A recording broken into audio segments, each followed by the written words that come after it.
આજે સમાચાર મળ્યા છે કે જેતપુરમાં મગફળીના ગોડાઉનમાં 1212 ગુણી ચોરાઈ ગઈ. એની ફરિયાદ ગોડાઉન મેનેજરે કરી છે.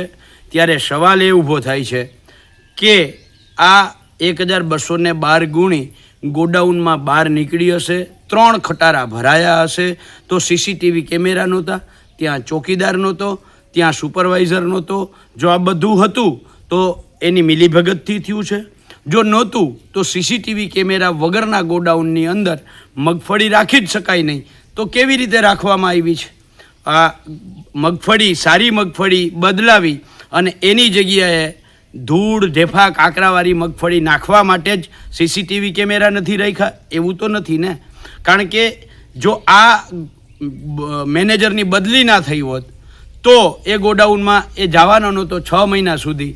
6 મહિનામાં આખા ગોડાઉનમાંથી સારી મગફળી ઉપાડી લેત, એની જગ્યાએ ખરાબ મગફળી ભરી દેત અને જે અગાઉ આ જ જેતપુરનું પેઢલા મગફળી કૌભાંડ માટે જાણીતું છે એવું ને એવું કૌભાંડ થાત પણ કોઈને ખબર પડત નહીં. આ તો ગોડાઉન મેનેજરની બદલી થઈ અને નવા ગોડાઉન સોંપતા પહેલાં બધી જ મગફળીની ગુણીની ગણતરી કરવામાં આવે, એના ભાગરૂપે આ ચોરી પકડાઈ છે. પોલીસ ફરિયાદ થઈ છે, આવકાર્ય છે. પણ આ ભાજપ કાયમી કહે છે કે દેશની તિજોરી ઉપર અમે કોઈનો પંજો નહીં પડવા દઈએ.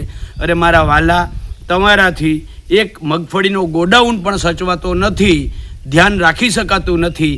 તમે દેશના તિજોરીમાં પંજો પડવાની વાત દૂર છે, પહેલાં એક મગફળીનો ગોડાઉન સાચવો તોય ઘણું છે.